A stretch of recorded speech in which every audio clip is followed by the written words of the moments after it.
eza très profond. Peut-être tokokosilisa ngo te mbala moko lelo, mais tokomeka kolobela mwa moke na oyo nzambe aopermettre tolobela.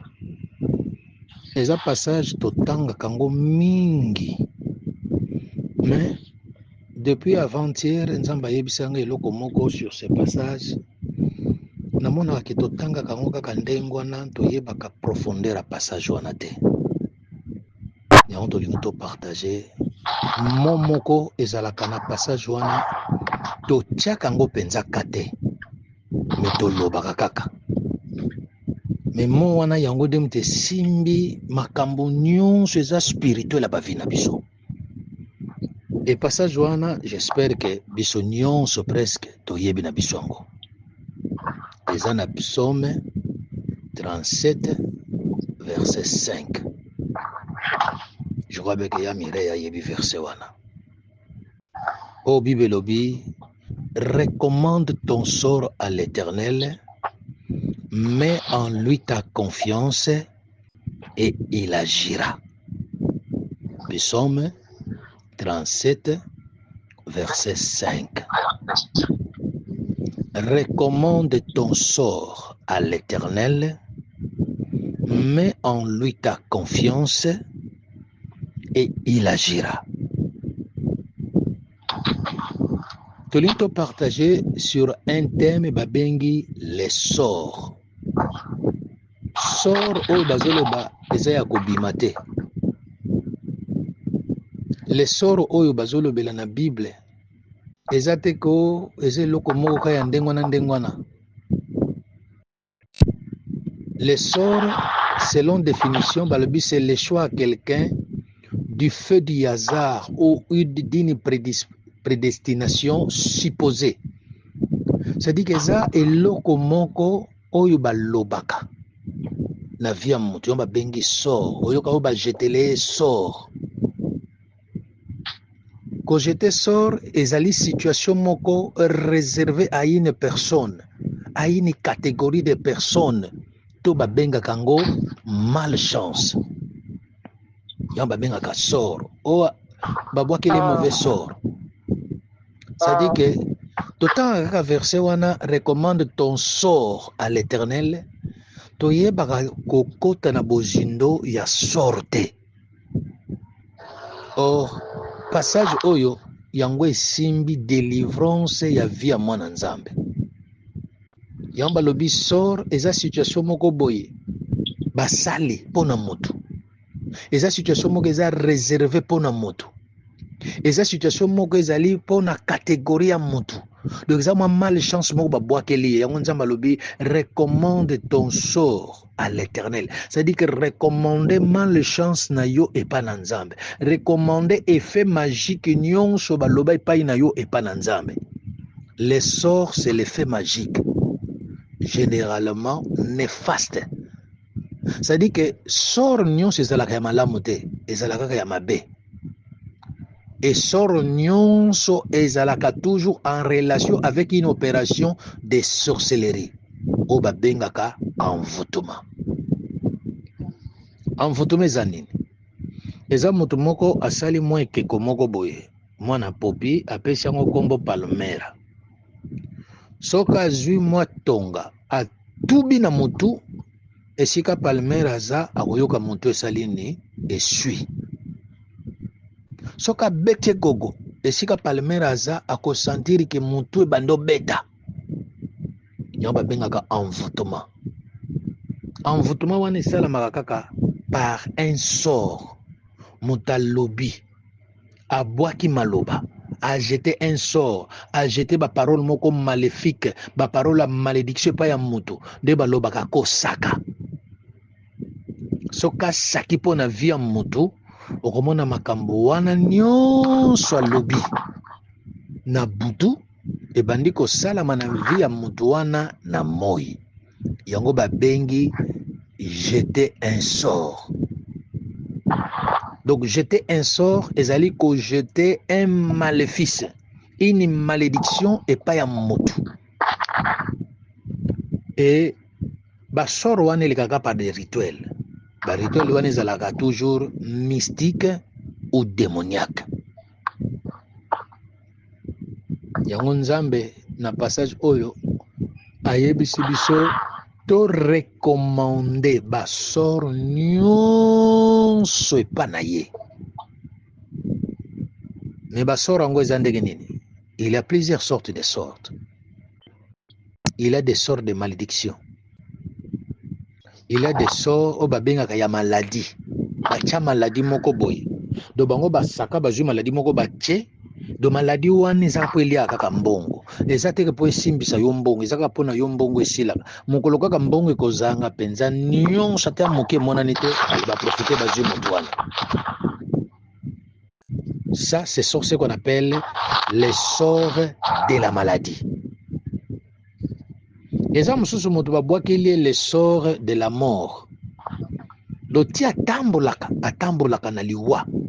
Iloba nango Bible na korete balobi batu musu bazotambola na solo liwa. Azotambola na mokili mais ndenga za wana babengaka na bango ye bembe dula. C'est-à-dire kazani deje bembe bazelaka mokolo bakwa cheve ye pa kei. Azotambola na les sorts de la mort. Bamusu batambola na sort ya malédiction. C'est-à-dire azotambola na malédiction moko oyo elata ye nzoto. Bamusu bazotambola na sort ya infertilité, ya stérilité. Mutu moko boye asaka aloba pona vie na ye de façon que ako akosimba bana te. Wana nyonso eza basort oyo mutu asaka aloba. Monsieur ezaka ka sort à souffrance. Alobi ye vine mobima tika komona bisengo te. Il faut qu'à souffrir. Il faut qu'à souffrir. Bon, surtout le bac est le sort de la mort. Au moins, la famille, chaque année, batoba kufaka, tomuto musoso ka simbi kaka mwana keyi, kaka sala ka avortement, muke kaka mutakufi. Donc, ezala bandenge bele satana prépara ba sort na ye. Et ba sort nyonso wana. Et ça la makaka par envoûtement d'une manière démoniaque et mystique. Mais basoro nyon c'est ça la réalisé par la parole. Soki montaza baba moya jete sort pa na yo ezate. Akozala na makokite akojete sort na vie na yo pe esimba. Do foka ka mutu aloba. Yango ko loba ezaka très important même dans tes prières ko linga to kanga munoko ko linga te likabo moko ezo sala na vie na yo tala ka ka bongo loba que c'est la volonté de Dieu. La volonté de Dieu ezake aloba. Je souhaite que vous prospérez à tous égards comme l'état de votre santé.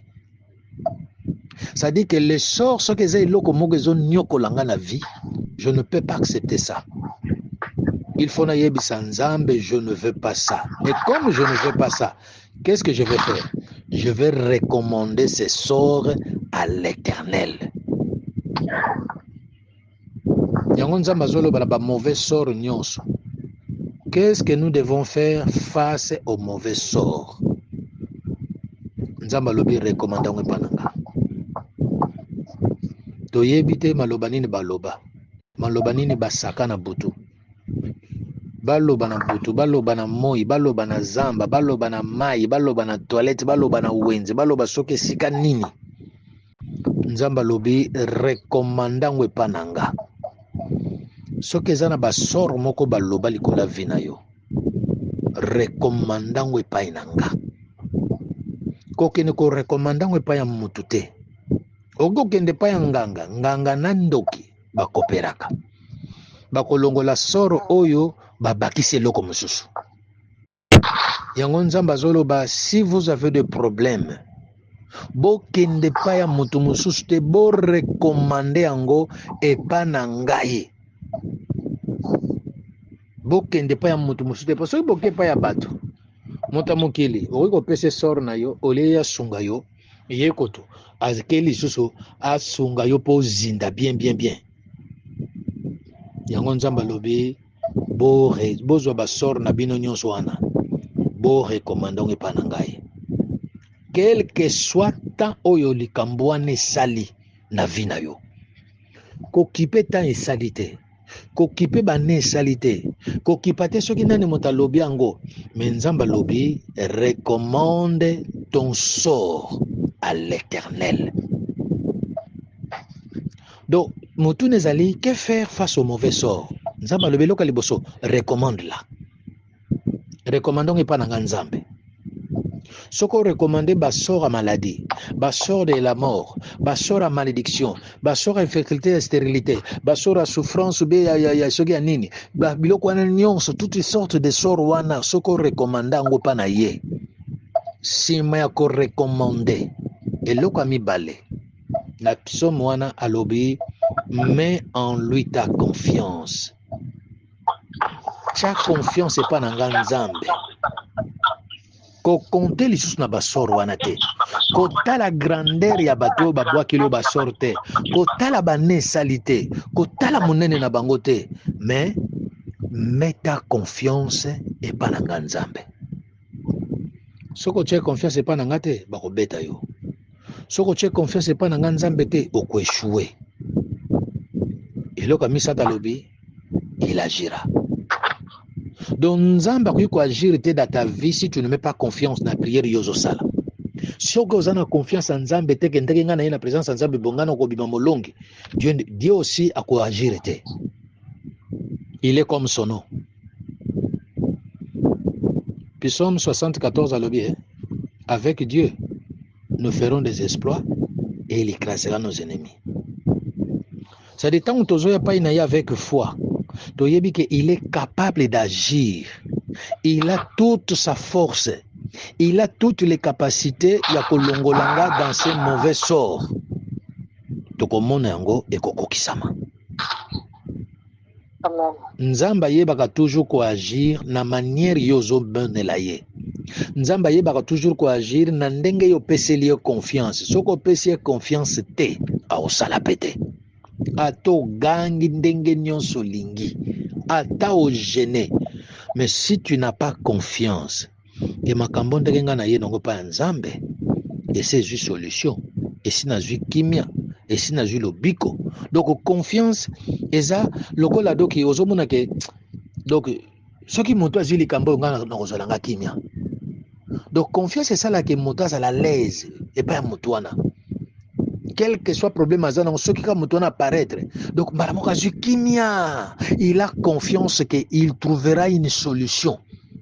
Ata kutu ibatu nyonso bakoki kozwa solution te maza sûr que moto oyo akozwilanga solution na likambo oyo. Il a confiance.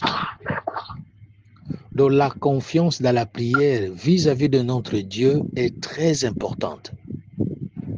Nous devons avoir confiance et pas en Nzambe. Koyaka teke na présence en Nzambe ndenge pe yo kolingo bimela na présence na ye. Non. Il faut tozalaka na confiance na Nzambe. Et si kosoki basoro ngo ezali. Selon Psaume 37, verset 5, Nzamba lobi recommande ton sort à l'Éternel, mets à lui ta confiance et il agira. C'est bon. Mais si ko solution ya makambo wana eza ndenge nini? La solution eza boye. Bible lobi na Esaïe. Na Esaïe soki totangi yo tanga kaka kuna na ndako esika yoza. Esaïe 57 verset 14 tina 17. Ormona makambo Nzamba lobi kuna s'il y a des gens au bas jeté bas sort likola ba vie na bino likola ba famille likola misala likola ndako likolo ya nyonso ko sala. La solution c'est Esaïe 57 verset 14 à 17. Eloka liboso lobi so bolingi bozwa solution na makambo na bino faut eloka liboso bozala affermi par la justice de Dieu. C'est-à-dire qu'il faut être formé. Parce que jamais on peut relever un défi sans être formé. Jamais on peut longa bitumba sans que l'action de Gnino Bunda bitumba wana. Et on tozo mona que avant to sambela tozo le kana exhortation pour na et préparer biso na bitumba. Oriko loba no démon, mais ceux qui maloba wana eza na pouvoir, maloba wana eza na capacité. Et kosala makambo minene koleka muto abandaki koganga pendant autant des heures mais azuli yango solution te. Eloka liboso esengeli tozala na confiance et pas Nzambe donc toyeba koaffermir kondima na biso bavi na biso de prière toyeba kozala fermi dans la justice de Dieu. Donc nzambe azala vraiment moto aza koaffermir biso, azala notre professeur, azala moto azali kosunga biso. Eloko ya mibale soki olingi basor nyonso oyo satana abwaka na vi na yo, na famille na yo, na makambo na yo, na misala, eloko ya mibale nzambe alobi selon Esaïe 54-57 alobi eloko ya mibale bani l'inquiétude dans ta vie, komitungisa il faut longolango epi okoki kobanga eloko te,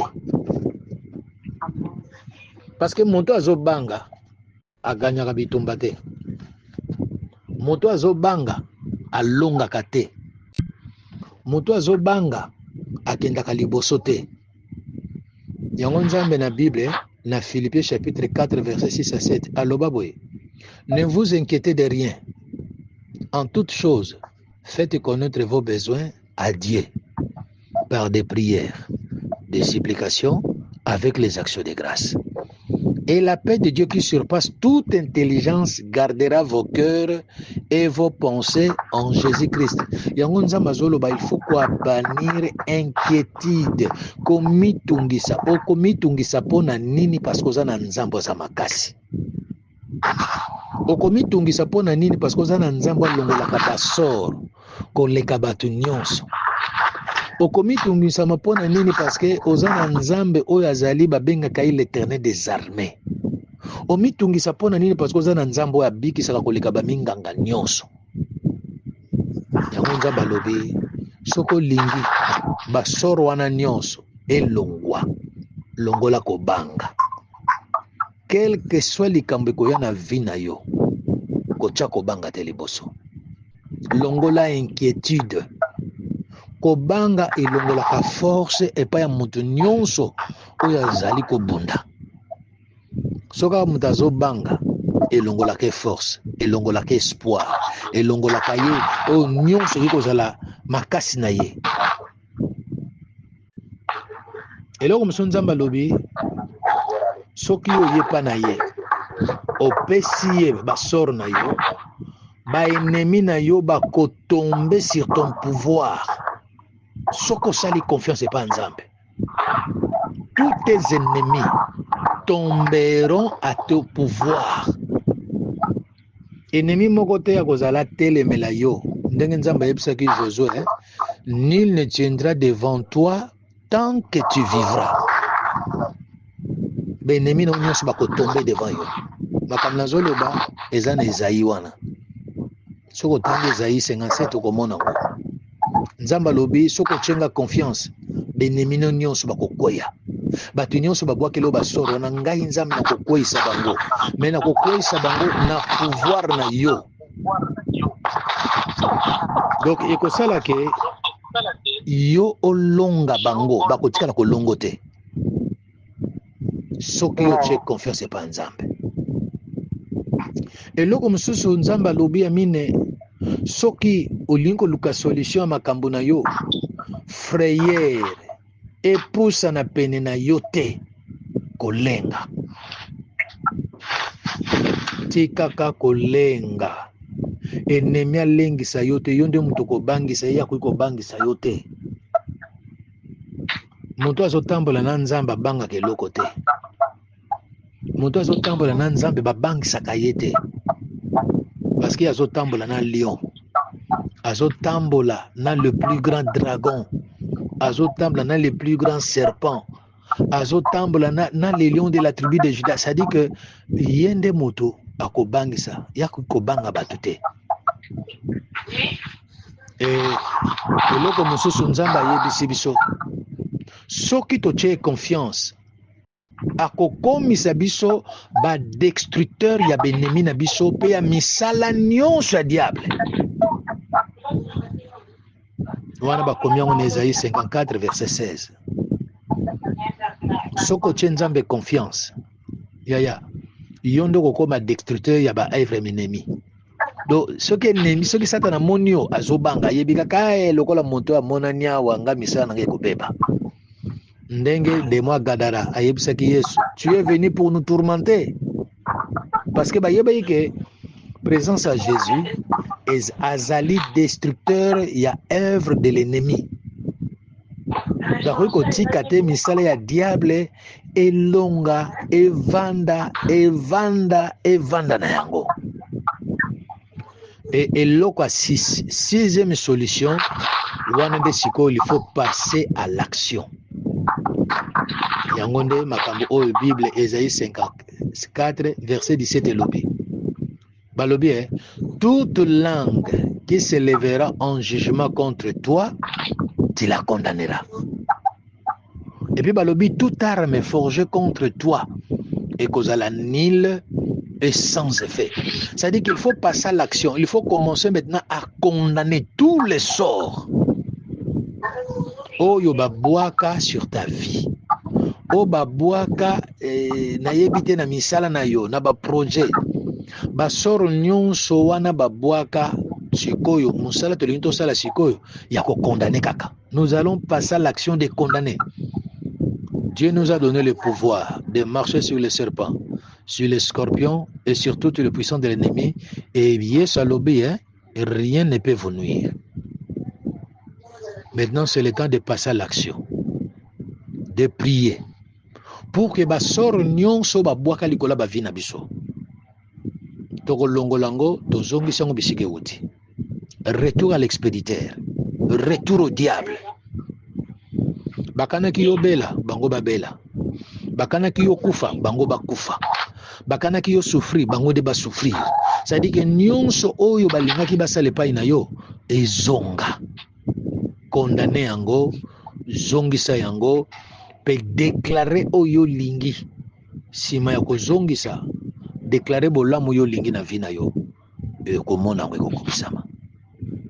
Voici na mwatanga muke nini nzamba lingaki a exhorté biso sur les sorts et comment tokoki kozulango ba solution. Tolingi siko tokota na action. Notre action ezali est de prier. Dans notre prière, nous allons condamner. Bible lobby toute arme forgée contre toi et kozala nil et sans effet. Wana eza ba arme. Mais sort balobaka.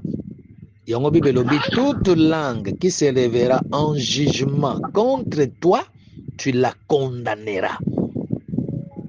Alors si ko tokobanda ko condamner maloba nyonso baloba obasaka ya malédiction kota na bozindo soki eza ya makamba malédiction soki eza ya makamba maladie maloba nyonso baloba ya maladie oyo bakata soki basala bave na bango kuna biso tokokende tozwi basoro nyonso wana torekomanda yango epai na Nzambe apres todéclare yango retour epai ya bato oyo basalaki yango na banzoto na biso ekotikala soki kozala mentionné te mais ekokende nde na ngambo ya benemi.